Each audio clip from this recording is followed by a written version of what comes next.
옆 사람 인사합니다. 사랑하고 축복합니다.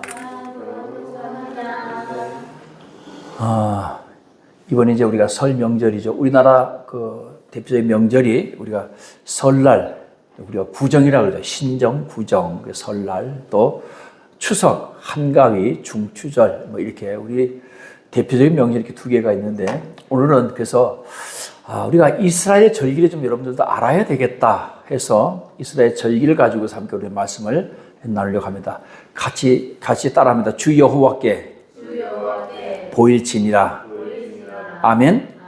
오늘 본문 말씀 17절 보니까 내 모든 남자는 매년 몇 번씩, 3번씩 주 여호와께 보일지니라. 그래서 이스라엘 남자들은 1년에 3번 하나님께 올라가야 했습니다. 그때 언제냐? 6월절, 오순절, 그리고 초막절, 또 맥추절, 그렇게 수장절 이렇게 얘기하는데, 이 세 절기, 그러니까 6월절, 오순절, 초막절, 이 세 절기를 반드시 지켜야 됩니다. 그리고 이 세 절기는 6월절과 오순절은 연결이 됩니다. 그리고 초막절이 좀 가을로 떨어져 있는데요. 그렇게 해서 세 절기를 지키는데, 이 유대인들이 가장 중요하게 여기는 절기가 바로 이 6월절입니다. 6월절부터 오순절까지 약 한 2달 정도, 한 60일 정도 되는데요. 그러니까 예루살렘에 이 절기를 지키러 오면 집에 안 가고 그냥 60일 동안 머무는 거예요. 지금도 그런지 모르겠지만 어쨌든 구약시대 때는 이스라엘 백성들이 예루살렘에 이 절기를 지키러 오면 60일 동안 예루살렘에 머물러 있다가 돌아가는 그런 절기를 매년 3번씩 그렇게 반복을 했다라고 하는 것입니다. 그래서 오늘은 이 세 절기가 이스라엘 백성들에게는 어떤 의미가 있고, 그러면 그 6월절, 이스라엘 백성들에게 있어서 6월절이지만, 그럼 그 6월절이 우리하고는, 그 세 절기가 우리하고는 어떤 관계가 있는지 함께 말씀을 나누려고 합니다. 자, 먼저 6월절. 6월절이라고 하는 것은, 그 6월이라고 하는 것은 넘어간다, 패스오버라고 하죠. 넘어간다라는 그런 뜻입니다. 우리 말 속에 그런 말이 있어요. 구렁이 담 넘어가듯이 넘어간다는 그런 말이 있어요. 구렁이가 담을 넘어간다는 뜻인데, 이 6월절이 바로 그런 뜻입니다. 무언가가 담을 넘어간다는 그런 뜻입니다. 그래서 6월절이라고 하는데, 우리가 그 6월절에 대해서 함께 잠깐 말씀을 나눠보도록 합니다. 자, 성경의 배경을 보면 이 6월절은 우리가 출애굽대로 넘어가게 되죠. 출애굽에서 이스라엘 백성들이 애굽에서 나올 때 하나님께서 애굽에게, 이집트에게 10가지 재앙을 내렸습니다. 그 마지막 10번째 재앙이 바로 뭐냐면 초태생은 다 죽는 거예요. 너희에게서 첫 번째 난 아들이든 짐승이든 사람이든 짐승이든 첫 번째 난 것은 무조건 죽는 그런 하나님께서 징계, 저주를 내린 겁니다. 어디에? 이집트에. 근데 그거는 이스라엘 백성들도 피해갈 수는 없었어요. 그곳에 이집트에 머무는 모든 사람들에게 그 저주가 내렸는데 바로 초태생은 다 죽는다는 거예요. 그런데 하나님께서 이스라엘 백성들에게 그 초태생의 우리 흔히 말하는 장자의 죽음이라고 하는데, 그 장자의 죽음을 면할 수 있는 길을 알려줍니다. 그게 바로 뭐냐? 어린 양 중에서 수컷의 양을 잡아서 그 피로 문설주와 임방, 문설주를 위에, 우리 문 있잖아요. 문 위에 거기다 피를 바르고 임방에 문설주와 임방에 피를 바르는 겁니다. 그러면 흔히 말하는 이제 죽음의 사신이 그 집은 들어가지 않는 거예요. 그래서 모든 이스라엘 백성들은 그렇게 해서 수컷 어린 양을 잡아서 전부 다 피를 발랐어요. 만약에 이스라엘 백성이 아닌 애굽 사람들이 만약에 그 말을 따라서 자기들도 발랐다면 그 사람들은 사는 거예요. 자, 이것이 바로 뭐냐? 6월절입니다. 그래서 이스라엘 백성들은 이 절기를, 유대인들은 지금도 이 6월절을 지켜요. 그래서 흠 없는 어린 양을 잡아서, 또 양이 없으면 염소도 상관이 없습니다. 염소를 잡아서 피를 문설주와 임방에 바르면 그 장자의 죽음을 면하게 되는 겁니다. 그리고 이스라엘 백성은 7일 동안 무교병과 쓴 나무를 먹습니다. 그래서 계속해서 이스라엘 사람들이 이 6월절을 지킬 때는 어떻게 하느냐? 6월절 만찬을 즐기고, 그리고 일주일 동안이 무교절이 됩니다. 그 무교절 동안에는 무교병이 뭔지 아시죠? 여러분, 우리 빵은 거기다가 뭘 넣죠? 이스트. 이스트를 넣으면 어떻게 돼? 빵이 부풀어 오르죠. 근데 이 무교병은 이스트를 넣지 않은 빵이야. 그러니까 퍽퍽하고 맛이 없겠죠. 그래서 일주일 동안은 이 이스트를 넣지 않은 무교병과 쓴 나물을 먹습니다. 지금도 그렇게 해요. 왜 그렇게 하느냐? 기념하는 거예요. 그때를 기억하는 거예요. 하나님께서 우리 장자들을 살려준 이스라엘 백성들을 구원해준 그 은혜를 기억하면서 유월절 만찬을 즐기고 그 다음에 일주일 동안은 무교병과 쓴 나물을 먹는 절기를 지금도 지킨다는 것이죠. 자, 그럼 여러분 이 유월절의 의미가 지금 신약에 와서 어떤 의미로 되어 있느냐? 어린 양이 대신 죽음으로 장자의 생명이 보존되었다는 거죠. 그래서 지금도 역시 마찬가지 이것이 뭐냐? 그리스도의 예표가 되는 것입니다. 할렐루야. 출애굽기 13장 2절 말씀 보면 우리 함께 PPT를 함께 통해서 같이 읽어봅니다. 시작. 이스라엘 자손 중에서 사람이나 짐승을 막론하고 태에서 처음 난 모든 것은 다 거룩히 구별하여 내게 돌리라. 이는 내 것이니라. 하나님께서 이 유월절 사건을 통해서 모든 초태생은 다 하나님의 것이니까 하나님께 돌려라. 그래서 여러분 첫 열매, 첫 것 이것을 다 하나님께 이렇게 해서 우리가 드리는 거예요. 그래서 옛날에 우리 신앙전 믿음의 어머니들은 첫째 아들들을 전부 다 하나님께 드려서 너는 하나님께 드렸으니까 너는 앞으로 목사가 돼야 돼 해서 강제로 목사가 된 사람이 많아요. 그렇지만 우리는 그걸 뭘 받아들였어요? 하나님의 은혜로 우리는. 할렐루야. 과거에는 그런 신앙을 가지고 우리가 신앙생활을 했어요. 특히 그래서 우리 한국 초대교회 때도 우리 자녀들뿐만 아니라 처음 난 것, 하다못해 밭에서 처음 딴 것, 처음 딴 것은 하나님께 갖다 바쳤어요. 토마토를 처음 땄다면 처음 딴 거 하나님의 재단에 바쳤어요. 수박을 처음 땄다면 수박을 처음 딴 것을 갖다 바쳤어요. 하루는 우리 권사님이 이천에서 목회할 때예요. 갑자기 그 소주 2리터짜리 그 페트병으로 된 소주병이 있어요. 그거를 2개를 갖다가 강에다 턱 올려놓고 가시는 거예요. 아니 뭐라고 얘기라도 좀 하고 가시지. 저게 뭔가 도대체. 보니까 술인 듯 하기도 하고 왜냐면 맑으니까 술인 듯 하기도 하고 아닌가 저게 뭐지 도대체. 예배 시간 내내 궁금한 거예요. 그렇다 물어볼 수도 없고 끝나고 나서 권사님 이게 뭐예요? 그랬더니 꿀이에요. 그래요. 처음 딴 아카시아 꿀을 첫 열매로 하나님께 드린 거예요. 이게 바로 우리 과거에는 그렇게 신앙생활을 했어요. 여러분 직장생활 처음 하면서 평생에 여러분 첫 월급 받은 거 하나님께 드렸죠? 거의 반강제로 드렸잖아. 그렇죠? 아빠가 드려. 그럼 내가 다시 줄게. 막 이렇게 꼬셔가면서 드렸잖아. 그렇죠? 왜 그렇게 했겠어요? 그게 하나님께 나의 모든 재물, 앞으로 내 인생에서 벌어들이는 모든 재물은 하나님의 것입니다. 하나님께서 채워주시고 공급하시고 필요한 모든 것들로 하나님께서 하면서 재물의 주인이 누구다? 하나님입니다. 라는 그런 고백으로 첫 열매를 우리가 하나님께 드린 겁니다.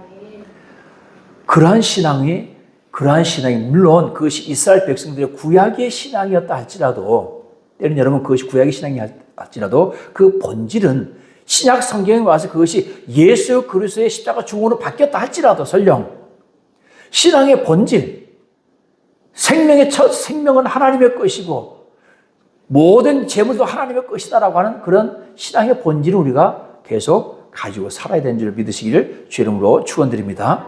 그래서 이 유월절은요 대신 죽음, 대속의 예표가 되는 예수 그리스도의 예표가 되는 것입니다. 그래서 신약 성경은 신약에서 유월절을 예수 그리스도 안에서 완성된 사건으로 우리가 해석을 하는데요.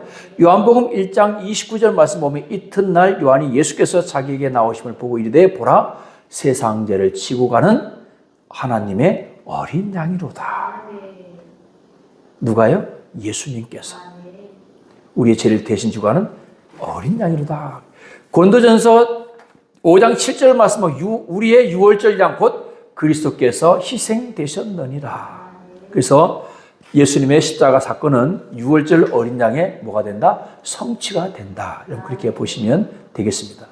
그래서 유월절 이후에 이스라엘은 이제 노예 민족에서 언약 백성으로 바뀝니다. 할렐루야. 그러니까 유월절은 단순한 개인 구원이 아니라 공동체 구원 사건이 되는 겁니다. 그 공동체는 이제는 온 인류가 온 인류의 구원의 사건으로 바뀌게 되었다라고 하는 것을 깨닫기를 주의 이름으로 축원드립니다. 여러분 혹시 기억하세요? 예수님이 십자가에 죽으시던 날, 그 전날이 그 날이 무슨 날이었어요? 6월절이었죠. 여러분 이스라엘 백성들의 하루는 우리가 달라. 우리 하루는 아침부터 저녁까지가 하루죠. 24시간이 0시부터 시작해서 밤 12시까지 해서 하루잖아요. 근데 이스라엘은 하루가 그게 아닙니다. 해지기 전부터 해진 그 다음날 해지기 전까지. 그러니까 예수께서 금요일에 못 박히셨는데, 그러니까 6월절이 언제냐? 목요일 밤부터 금요일 저녁까지가 6월절인 거예요. 예수님께서 언제 십자가에 못 박히셨어요? 6월절 날 못 박히신 거예요. 왜 허구한 날, 날도 많은데 왜 하필이면 예수님께서 그 날을 D-Day로 잡으셨을까요? 다른 거 아닙니다. 바로 구약의 6월절을 신약에서 완성시키기 위해서입니다. 예수님께서 십자가에, 원래는 여러분 예수님께서 언제 그 산에드는 공에서 언제 예수님을 죽이기로 결의했느냐? 모든 명절이 끝나고 사람도 돌아가고 난 다음에 오순절, 그러니까 앞으로 50일 더 있어야 돼. 오순절까지 다 지내고 돌아가면, 그때 사람들이 없을 때 그때 가서 예수님을 잡아서 죽이면 그때는 방해하는 사람들이 없을 것이다 해서 그때로 D-Day를 잡아놨는데, 누가 잡아 당겼어? D-Day를? 가룟 유다가 D-Day를 잡아 당긴 거죠. 그러나 여러분 가룟 유다가 당긴 것이 아니고 하나님께서 그렇게 계획을 하신 겁니다. 6월절 날 예수님께서 6월절 어린 양이 되셔야 되는 게 성경적인 거예요.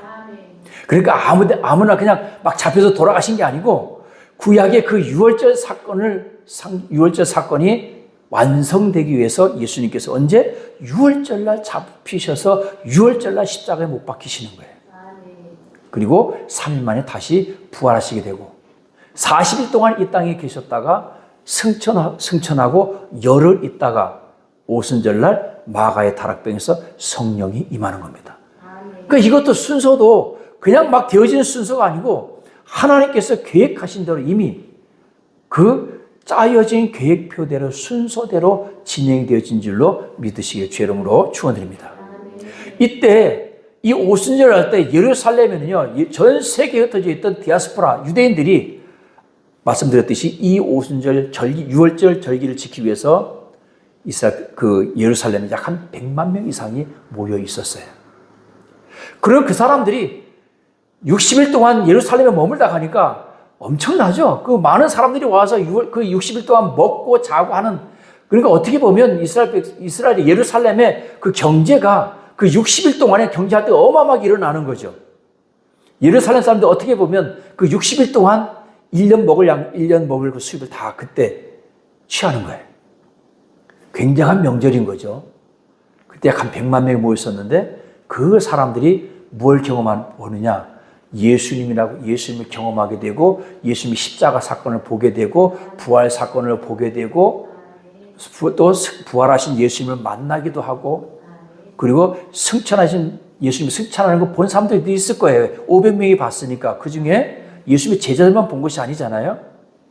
그리고 또 그 뒤 오순절 날 성령이 임했을 때 베드로와 요한과 사도들의 설교를 듣고 3,000명씩 5,000명씩 회개하고 성령 받고 예루살렘에 완전히 뒤집어지는 그런 경험들을 하고 보고 믿고 돌아가요. 그 사람들이 어디로? 전 세계로 퍼져나가는 거예요.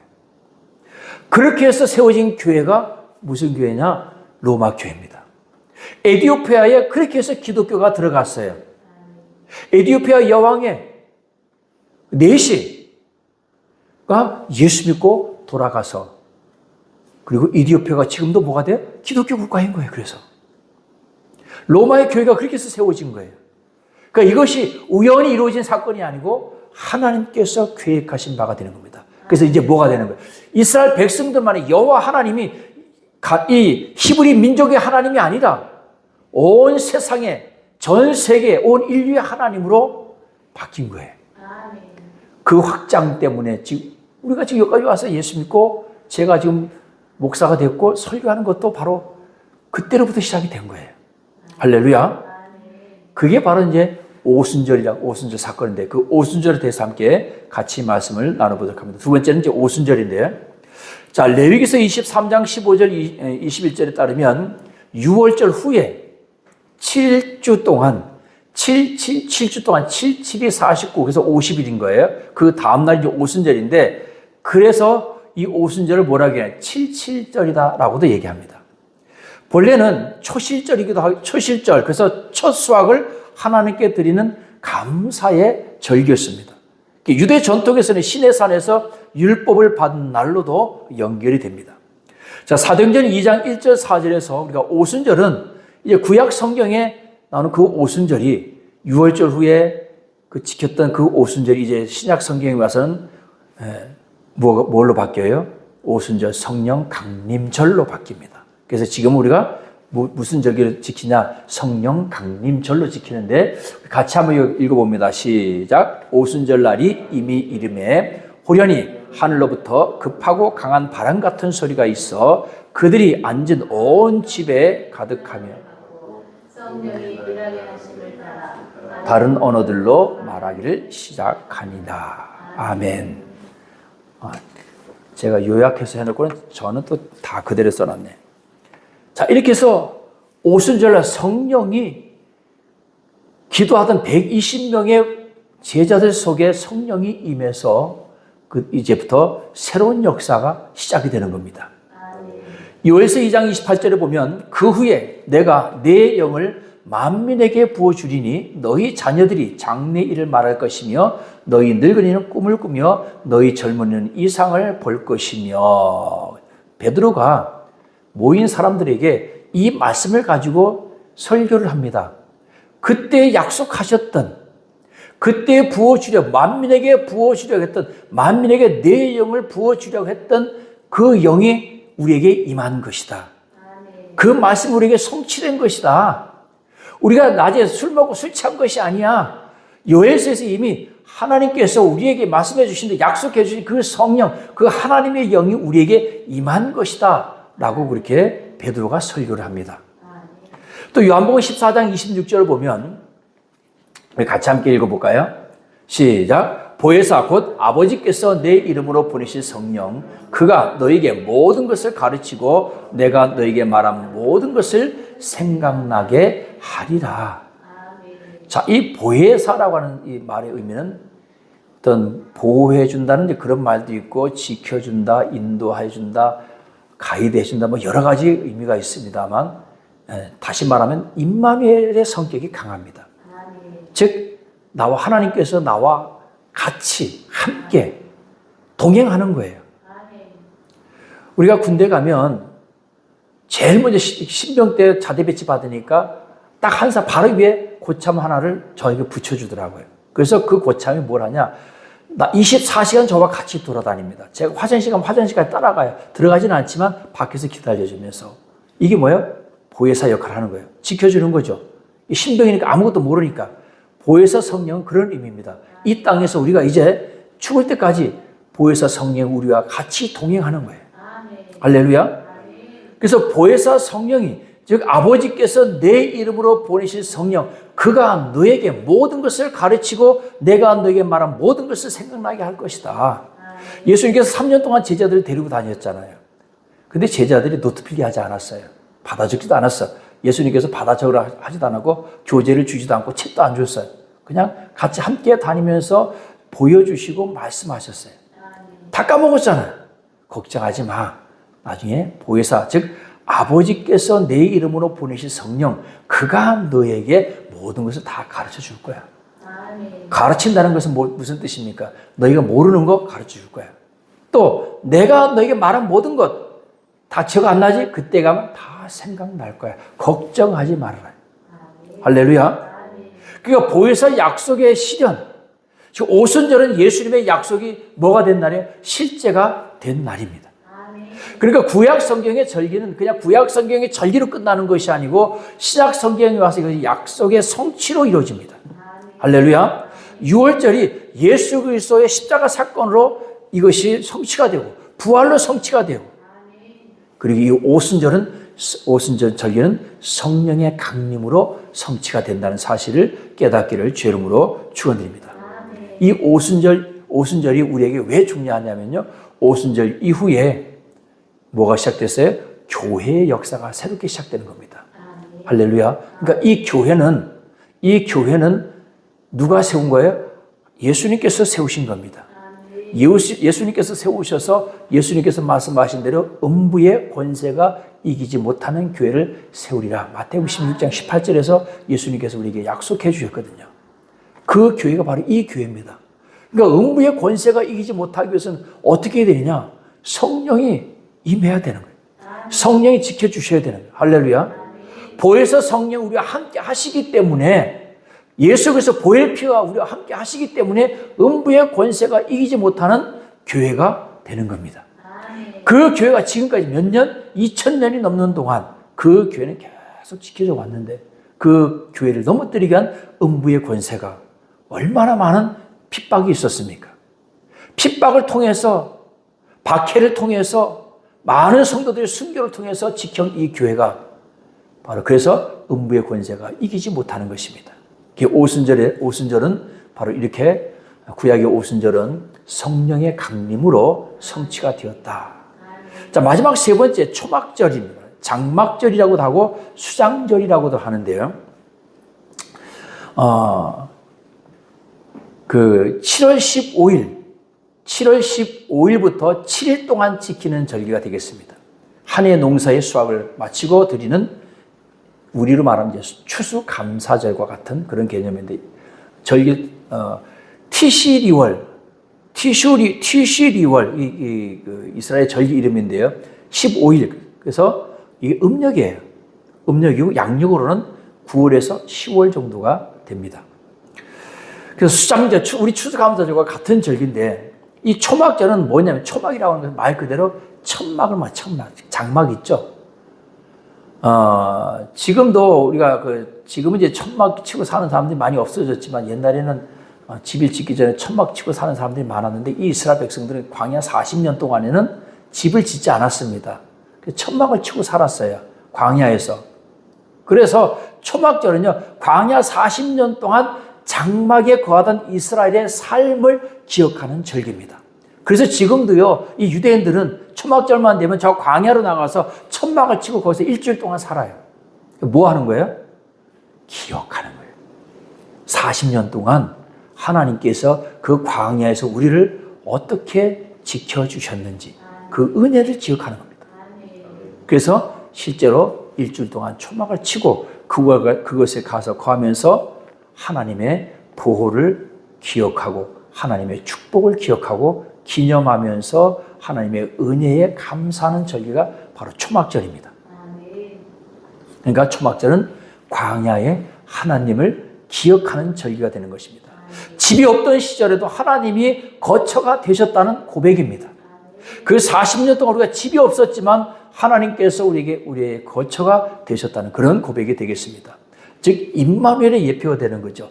하나님의 백성 가운데 거하신 사건은 장차 무엇으로 완성되느냐? 바로 성육신으로 완성이 되는데요. 요한복음 1장 14절 보면 말씀이 육신이 되어 우리 가운데 거하심에 그랬습니다. 자, 이것은요 단순히 예수님께서 이 땅에 육신으로 오셨다는 그 말씀도 되지만 더 나아가서는요 그 예수님께서 우리 안에 거하심. 뭘로? 장막으로. 그러니까 이 거하다는 말은 장막을 치다라는 의미입니다. 그러니까 예수님께서 우리 심령 속에 장막을 치셨다. 즉 예수님께서 우리 안에 거하신다. 성령으로 내주하신다. 그런 말씀입니다. 즉 다시 말해서 이 초막절은 임마누엘의 신앙, 임마누엘의 신앙으로 지금 우리에게 주님께서 우리와 함께 하시는, 그래서 하나님이 나와 함께, 우리와 함께, 우리 나라와 함께, 우리 민족 교회와 함께 공동체의 의미가 있습니다. 할렐루야. 나와 함께 하시는 하나님, 우리 가족 속에 함께, 우리 가정 속에 함께 하시는 하나님, 우리 교회 속에 함께 하시는 하나님, 이런 공동체의 의미가 있습니다. 그곳에 누가 주인이 되는 거예요? 하나님이 주인 되는 거예요. 그런 초막절의 사건은 바로 하나님이 우리의 집 주인이시다는 고백이 되는 겁니다. 즉 우리 삶의 주인이다. 따라서 합니다. 하나님이 내 삶의 주인이십니다. 할렐루야. 그러한 신앙의 고백이 되시기를 주의 이름으로 축원드립니다. 또한 초막절은 마지막 날 예수님께서 성전에서 이렇게 외치십니다. 우리 한번 요한복음 7장 37절 39절 같이 한번 읽어봅니다. 시작. 누구든지 목마르거든 내게로 와서 마셔라. 나를 믿는 자는 성경의 이름과 같이 그 배에서 생수의 강이 흘러나오리라 하시니 이는 그를 믿는 자들이 받을 성령을 가리켜 말씀하신 것이다. 그러니까 초막절에 이스라엘 백성들이 물 붓는 의식을 하는데 그 물 붓는 의식은 바로 성령의 생수를 예표하는, 즉 다시 말해서 그들이 광야에서 사는 동안에, 사막이잖아요. 광야에서 사는 동안에 하나님께서 그들에게 때를 따라서 물을 공급해 주셨다는 거예요. 여러분 사막에서 물은 뭐예요? 곧 생명입니다. 물이 없으면 사막에서 살아갈 수, 아무리 집이 있어도 뭐합니까? 물이 있어야 되는 거예요. 그래서 하나님께서 때를 따라 이스라엘 백성들에게 안반을 터뜨려서 그곳에서 반석을 터뜨려서 그곳에서 물이 나오게 해서 그곳에서 그들이 생명수를 마시고 살았던 것처럼 바로 역시 예수님께서 그 말씀을 하시는 거예요. 누구든지 목마르거든 내게로 와서 마셔라. 예수님을 우리는 뭐라고 표현하죠? 반석이라죠. 마태복음 7장에서 예수님 우리가 반석으로 표현했잖아요. 그러니까 누구든지 목마르냐? 내게로 와. 나는 뭐다? 반석이야. 반석인데 반석에서 뭐가 나와? 생수가 나오네. 할렐루야. 나를 믿는 자는 성경의 이름과 같이 그 배에서 생수의 강이 흘러나오리라. 이제 한 단계 더 나아가서요. 이제 예수를 믿는 사람들은 그 배에서 생수의 강이 흘러나온다는 거예요. 그 얘기 무슨 얘기입니까? 영원히 목마르지 않는다는 거예요. 할렐루야. 사마리아 여인이 내게도 그 물을 주소서 했을 때 예수님께서 바로 그 생수가 오늘 성경의 이름과 같이 그 배에서 생수의 강이 흘러나오리라. 할렐루야. 여러분들에게도 그 생수의 강이 배에서 흘러넘치는 여러분 되시기를 주의 이름으로 축원드립니다. 오늘 결론의 말씀을 드립니다. 오늘 세 절기를 여러분들에게 말씀드렸어요. 자, 이해가 안 될 수도 있습니다. 유월절과 오순절 그리고 초막절 세 절기인데 이해가 잘 안 될 수도 있지만 간략하게 여러분들에게 설명드립니다. 유월절은 우리를 구원하시는 하나님. 아멘. 오순절은 우리에게 능력 주시는, 성령의 능력 주시는 하나님. 그리고 초막절, 수장절은 우리에게 복 주시는 하나님을 깨닫고 감사하는 여러분들이 되시기를 주의 이름으로 축원드립니다. 비록 이것이 유대인들의 절기였지만 그 절기가 신약에 와서는 이렇게 바뀌었다는 것, 바뀌어서 완성되었다라고 하는 것을 깨닫기를 주의 이름으로 축원드립니다. 오늘 여러분들의 삶이 날마다 유월절이 되시고 오순절이 되시고 초막절이 되셔서 주님 안에서 승리하는 저와 여러분 되시기를 주의 이름으로 축원드립니다. 기도합니다.